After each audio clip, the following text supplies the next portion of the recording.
നമസ്കാരം മലയാളി വാർത്തയിലേക്ക് സ്വാഗതം.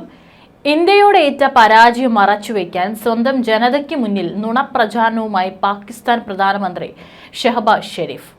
എല്ലാ രാജ്യങ്ങളും പാകിസ്ഥാന്റെ വിജയത്തെ പ്രകീർത്തിക്കുകയാണെന്നും സിന്ധു നദീജല ഉടമ്പടി പ്രകാരം ഓരോ തുള്ളി വെള്ളത്തിലും പാകിസ്ഥാന് അവകാശമുണ്ടെന്നാണ് ഷഹബാസ് ഷെരീഫിന്റെ പ്രസ്താവന.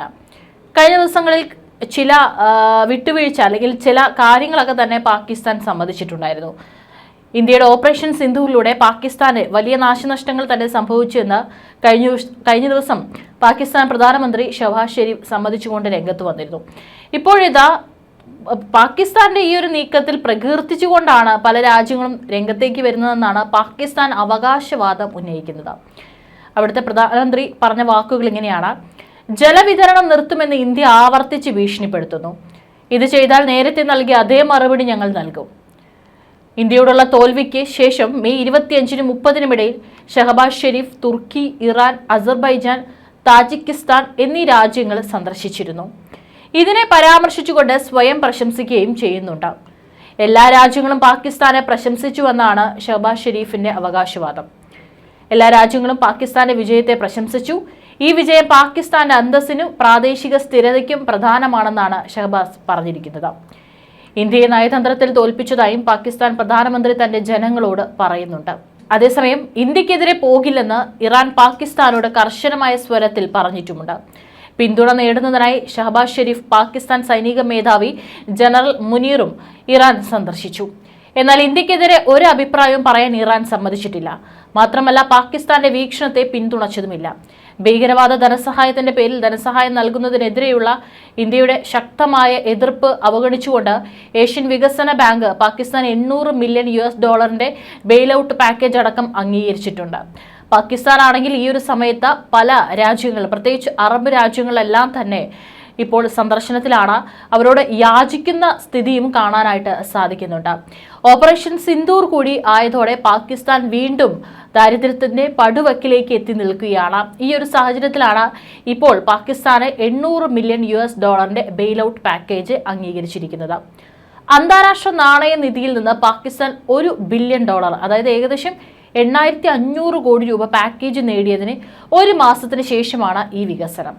ദുരുപയോഗം സംബന്ധിച്ച ഗുരുതരമായ ആശങ്കകൾ ചൂണ്ടിക്കാട്ടി ഏഷ്യൻ വികസന ബാങ്ക് പാകിസ്ഥാനെ സാമ്പത്തിക സഹായം വാഗ്ദാനം ചെയ്യുന്നതിനെ ഇന്ത്യ ശക്തമായി എതിർത്തതായി സർക്കാർ അറിയിച്ചിട്ടുണ്ടായിരുന്നു.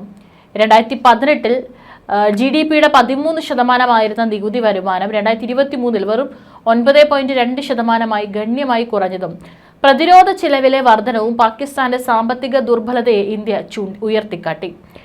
ADB-യിൽ നിന്നും മറ്റ് അന്താരാഷ്ട്ര വായ്പാ ദാതാക്കളിൽ നിന്നുമുള്ള വായ്പകൾ വികസനത്തിന് പകരം സൈനിക ചെലവുകൾക്കായി വഴിതിരിച്ചു വിടുമെന്ന് ഇന്ത്യ ഭയപ്പെടുന്നു. മുൻ പാകിസ്ഥാൻ പ്രധാനമന്ത്രി ഇമ്രാൻഖാൻ കരസേനാ മേധാവി ജനറൽ അസീം മുനീറിനെ കുറിച്ച് ഞെട്ടിക്കുന്ന ഒരു പ്രസ്താവനയും ഈ ഒരു സാഹചര്യത്തിൽ നടത്തിയതും പാകിസ്ഥാൻ മാധ്യമങ്ങളിൽ ചർച്ചയാവുകയാണ്. അതായത് തന്റെ ഭാര്യയുമായി ചങ്ങാത്തം കൂടാൻ മുനീർ ശ്രമിച്ചെന്ന ഞെട്ടിക്കുന്ന വിവരമാണ് മുൻ പാക് പ്രധാനമന്ത്രി ഇപ്പോൾ വെളിപ്പെടുത്തിയിരിക്കുന്നത്. ഇപ്പോൾ തന്റെ ഭാര്യയോട് എന്ത് അനീതി നടന്നാലും അതിന് പിന്നിൽ മുനീറിന്റെ പ്രതികാര ബുദ്ധിയാണെന്നും ഇമ്രാൻഖാൻ കുറ്റപ്പെടുത്തുന്നു. ഇമ്രാൻ പ്രധാനമന്ത്രി ആയിരിക്കുമ്പോഴാണ് ഈ സംഭവം നടന്നത്. അതിനെക്കുറിച്ചും അദ്ദേഹം വാചാലനായി. ഞാൻ പ്രധാനമന്ത്രി ആയിരുന്നപ്പോൾ ജനറൽ അസീം മുനീറിനെ ISIയുടെ ഡയറക്ടർ ജനറൽ സ്ഥാനത്ത് നിന്ന് പുറത്താക്കി. ഈ വിഷയത്തിൽ മധ്യസ്ഥർ വഴി ചർച്ച ചെയ്യാൻ എന്റെ ഭാര്യ ബുഷ്ര ബീബിയെ സൗഹൃദം സ്ഥാപിച്ച് ബന്ധപ്പെടാൻ അയാൾ ആഗ്രഹിച്ചു. എന്നാൽ ബുഷ്ര ബീവി വ്യക്തമായി വിസമ്മതിക്കുകയും അത്തരം കാര്യങ്ങളിൽ തനിക്ക് ഒരു ബന്ധമില്ലെന്ന് അവർ അദ്ദേഹത്തെ കാണില്ലെന്നും വ്യക്തമാക്കിയെന്നും ഇമ്രാൻ പറഞ്ഞു. കൂടാതെ തന്റെ ഭാര്യ വ്യക്തിപരമായ പ്രതികാരത്തിന് ഇരയായതാണ്. പാകിസ്ഥാനിലെ സ്വച്ഛാധിപത്യത്തിന്റെ ഏറ്റവും ഇരുണ്ട കാലഘട്ടത്തിൽ പോലും ഇതൊരിക്കലും സംഭവിച്ചിട്ടില്ല. ബുഷ്ര ബീവിയുടെ 14 മാസത്തെ അന്യായമായ തടവിനും ജയിലിൽ മനുഷ്യത്വരഹിതമായ പെരുമാറ്റത്തിനും പിന്നിൽ ജനറൽ അസീം മുനീറിന്റെ പ്രതികാര മനോഭാവമാണെന്നും ഇമ്രാൻ തുടർന്ന് പറഞ്ഞു. ഇതിനു പുറമെ ബുഷ്ര ബീബിക്കെതിരെ ഒന്നിനു പുറകെ ഒന്നായി വ്യാജ കേസുകളിൽ അറസ്റ്റ് ചെയ്തിട്ടുണ്ട്. അവർ ഒരു പൗരയാണ്, രാഷ്ട്രീയ ബന്ധങ്ങളൊന്നുമില്ലാത്ത ഒരു വീട്ടമ്മയാണ്. കഴിഞ്ഞ 4 ആഴ്ചയായി അവരെ കാണാൻ പോലും തനിക്ക് അനുവാദമില്ലെന്നും ഇമ്രാൻഖാൻ കൂട്ടിച്ചേർത്തു. പാകിസ്ഥാനിൽ കഴിഞ്ഞ ദിവസമുണ്ടായ ഭൂചലനത്തിനിടെ 216 തടവുകാർ ജയിൽ ചാടിയെന്ന റിപ്പോർട്ടുകളടക്കം തന്നെ പുറത്തു വരുന്നുണ്ട്. പാക് പ്രധാനമന്ത്രി രാജ്യത്തില്ലാത്ത സമയത്താണ് ഇത്തരത്തിലുള്ള പല വിവാദങ്ങളും അല്ലെങ്കിൽ ഇത്തരത്തിലുള്ള സംഭവങ്ങളും പാകിസ്ഥാനിൽ അരങ്ങേറിക്കൊണ്ടിരിക്കുന്നത്. ഈ പാകിസ്ഥാനിൽ ഇപ്പോൾ റിപ്പോർട്ട് ചെയ്യപ്പെട്ടിട്ടുള്ള ഭൂകമ്പത്തിൽ ജയിൽ ഭിത്തികളിൽ വിള്ളലുണ്ടായതിന് പിന്നാലെ സെല്ലുകളുടെ വാതിലുകളും പൂട്ടുകളും തകർത്തും ജനാലുകൾ പൊളിച്ചും തടവ് പുള്ളികൾ പുറത്തിറങ്ങി രക്ഷപ്പെട്ടിരിക്കുന്നു എന്നുള്ള വാർത്തകൾ കൂടി വരികയാണ്. തീവ്രവാദ കേസിലെ പ്രതികൾ ഉൾപ്പെടെ 5000-ഓളം തടവുകാരെ പാർപ്പിച്ചിരുന്ന കറാച്ചിയിലെ മലിർ ജയിലിലാണ് ഈ ഒരു സംഭവം നടക്കുന്നത്. പാകിസ്ഥാനിലെ കുപ്രസിദ്ധരായ നിരവധി തടവുകാരും ഇവിടെ ഉണ്ടായിരുന്നു. റിക്ടർ സ്കെയിൽ 3.2 മുതൽ 3.6 വരെ തീവ്രത രേഖപ്പെടുത്തിയ പ്രകമ്പനങ്ങളാണ് ചൊവ്വാഴ്ച കറാച്ചിയിലുണ്ടായത്. ഭൂചലനത്തിൽ ജയിൽ ഭിത്തികളിൽ വിള്ളലുണ്ടായതോടെ തടവുകാർ ഭയന്ന് ബഹളമുണ്ടാക്കാൻ തുടങ്ങി.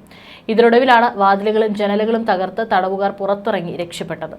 ജയിൽ തകർന്നു വീഴുമെന്ന് പേടിച്ച് തടവ് പുള്ളികൾ സെല്ലുകളിലും ബാരക്കുകളിലും കിടന്ന് നിലവിളിക്കുകയായിരുന്നെന്നും ജയിൽ സൂപ്രണ്ട് BBC-യോട് വിശദീകരിച്ചു. അതേസമയം സംഭവം സുരക്ഷാ വീഴ്ചയല്ലെന്നും പ്രകൃതി ദുരന്തത്തിൽ സംഭവിച്ചതാണെന്നും അദ്ദേഹം കൂട്ടിച്ചേർത്തു. രക്ഷപ്പെട്ട തടവുകാരെ കണ്ടെത്താൻ പോലീസും മറ്റ് സുരക്ഷാ സേനകളും ചേർന്ന് തെരച്ചിൽ ആരംഭിച്ചു. ജയിലിൽ നിന്ന് ആളുകൾ രക്ഷപ്പെട്ട് ഓടുന്നതിനിടെ പോലീസ് ആകാശത്തേക്ക് വെടിവെച്ചു. ഒരു തടവുകാരൻ തിരക്കിനിടെ കൊല്ലപ്പെട്ടതായും 2 ജയിൽ ജീവനക്കാർക്ക് പരിക്കുണ്ടെന്നും അറിയിച്ചിട്ടുണ്ട്. രക്ഷപ്പെട്ടവരിൽ 80 തടവുകാരെ ഇതിനോടകം പിടികൂടാൻ സാധിച്ചതായും അധികൃതർ അവകാശപ്പെടുന്നുണ്ട്.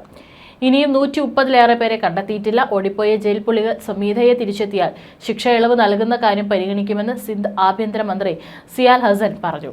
മറിച്ച് പോലീസ് പിടികൂടിയാൽ തീവ്രവാദ വിരുദ്ധ നിയമം അനുസരിച്ച് വിചാരണ ചെയ്യുമെന്നും അദ്ദേഹം പറഞ്ഞു. ഓരോ തടവുകാരുടെയും വീടുകളിലെത്തി ആളുകളെ തിരയുകയാണ് ഇപ്പോൾ പോലീസ്.